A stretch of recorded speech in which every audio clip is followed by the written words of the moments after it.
fumer? Ben là, ma mère, elle nous écoute, Richard. Okay. Tu peux pas. Là, on a une pause avant ma chronique. Tu me prépares, tu me dis ça, me prépare une réponse. J'ai jamais fumé de ma vie.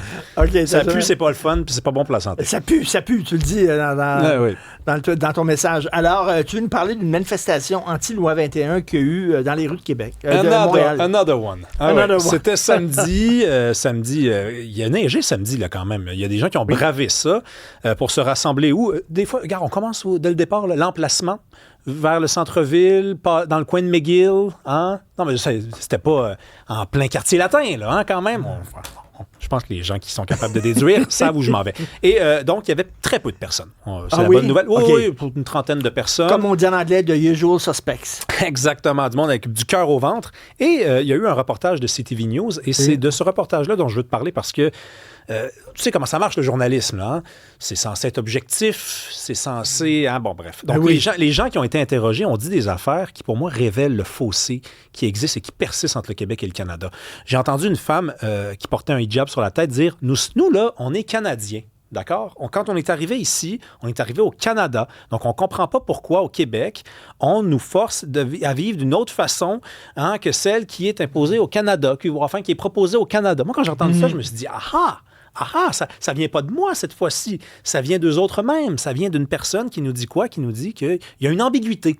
Quand tu immigres au Canada, il y a des douaniers canadiens qui t'accueillent et qui te disent un jour, peut-être, si vous travaillez fort, vous allez être Canadien. Ensuite, vous allez traverser une cérémonie. On va vous remettre un petit drapeau. On vous dit, mettez la petite main sur la tête du beau petit roi. Et ça va être les mêmes lois d'un océan à l'autre. D'un océan à l'autre. Ben oui, exactement. Donc, mais cette femme-là, elle avait l'air vraiment confuse. Là. Elle regardait la journée, elle a dit, on comprend pas pourquoi on nous écœure. On est au Canada. On pensait pas que c'était possible. Ben oui, c'est ce que t'es au Québec, même si t'es sur la rue McGill. Cette loi détruit des vies. J'ai entendu ça. Cette loi détruit des vies. Je me suis dit, waouh, la loi 21. On peut-tu rappeler, c'est quoi encore la loi 21? C'est que si tu travailles dans certaines fonctions publiques, OK, tu dois enlever ton signe religieux. Et si, en passant, tu le portais avant que la loi arrive, il y a une clause grand-père. Fait que tu peux le garder, ton signe religieux. Oui. Je relis la phrase, cette loi détruit des vies. Mais si la religion est tellement importante pour toi que tu ne peux pas enlever ton signe religieux, c'est peut-être ton curé ou ton rabbin ou ton imam qui pourrit ta vie. Ah ben oui, et tu n'as peut-être pas saisi ce qu'est le Québec aussi. Parce qu'aux dernières nouvelles, ici, aujourd'hui, en 2026, ça passe après ça. Hein? L'intime reste à la maison, ton signe religieux ne te détermine pas à 100%, et si tu dois faire un choix et que ce choix-là est déchirant entre le signe religieux et la fonction que tu occupes, ben c'est peut-être parce que, effectivement, tu n'es peut-être pas à la bonne place. C'est peut-être pas le meilleur endroit pour t'épanouir ici. D'accord? Donc, ça m'a quand même assez choqué. Et j'ai entendu, évidemment, je garde le meilleur pour la fin, Richard. J'ai entendu un homme dire, nous, on défend les droits des femmes. Donc, c'était un homme de confession musulmane. Il était entouré de femmes qui portaient un hijab sur la tête. Et il disait, nous, on défend les droits des femmes. Donc, on s'oppose à la loi 21. Et là, je me disais, ah oui, c'est vous qui défendez les droits des femmes. Enfin, moi, je pensais que... C'est un homme qui défend les droits des femmes. Mais est-ce qu'une femme peut parler pour elle-même? Ou... non, pose pas ces questions-là, s'il vous plaît. Non, mais c'est effectivement une contradiction quand même assez béante. Un petit peu d'hypocrisie aussi sur les bouts.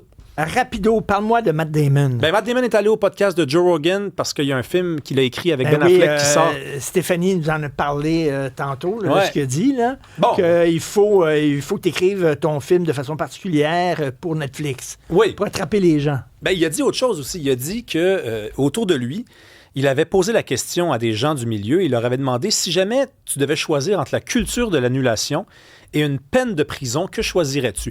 Et il disait, avant que les gens me répondent, je précisais que la peine de prison, ça doit être 10, 15, 20 ans, 30 ans. Quand tu en sors, OK? C'est fini. C'est fini. Tu as le droit de dire, nous sommes quittes. Et il dit, autour de moi, tout le monde choisit la peine de prison. Personne, tout le monde a peur de la culture de l'annulation. Parce que ça te suit toute ta Christie de vie, puis tu sais pas quand est-ce que ta sentence va se terminer. Ben en fait, c'est c'est ça. C'est comme laisser au hasard. Il faut que le monde change et qu'il y ait un genre d'alignement des astres pour que les gens décident de passer à autre chose. Alors même que la culture de l'annulation, à la base, on nous avait dit, moi, c'est comme ça qu'on avait vendu l'affaire, la patente. Là. On nous avait dit, c'est parce que la loi ne pénalise pas ceux qui devraient être corrigés. Donc, nous, on va faire une justice alternative. Et là, c'est rendu que cette justice-là fait plus peur que la seule et vraie justice qui est légitime. Je la comprends pas, parce qu'il y en a qui sont pardonnés, puis il y en a qui sont pas pardonnés. Oui. Il y en a d'autres qui ont le droit à recommencer leur carrière, Éric Lapointe, puis il y en a d'autres qui n'ont pas le droit. Puis qui décide comment, sur quelles règles, sur quelle base? Il n'y a pas de règles. Tu n'avais pas compris cette affaire-là? Il n'y en a pas. Non, mais il n'y en a pas de règles. Donc, c'est sûr que le processus est un petit peu hasardeux. Mais moi, j'ai peur du hasard. Honnêtement, j'aime les choses qui sont un peu plus préparées. Là. Surtout en matière de justice, j'aime savoir ce que je ne peux pas faire et ce que je peux faire. Et j'aime ça savoir si c'est quoi la peine qui m'attend si je fais ça pour mesurer. Et te défendre et te faire entendre qui tu reçois ce soir à 18h au 99.5. On reçoit un ex-colonel de l'armée canadienne. Moi, je veux comprendre c'est quoi cette affaire-là, le Groenland, pourquoi c'est important pour Donald Trump, puis qu'est-ce que le Canada peut faire si jamais il faut se défendre là-bas. Et on reçoit également un professeur de communication. Je ne sais pas si tu as vu passer ce matin les résultats d'une étude sur le temps d'écran chez les jeunes et les moins jeunes. Hey, les 65 ans et plus, 30% d'entre eux passent plus de 4 heures par jour sur leur téléphone. Qu'est-ce qu'il leur reste? On va lui poser la question. Merci Rémi. À plus tard.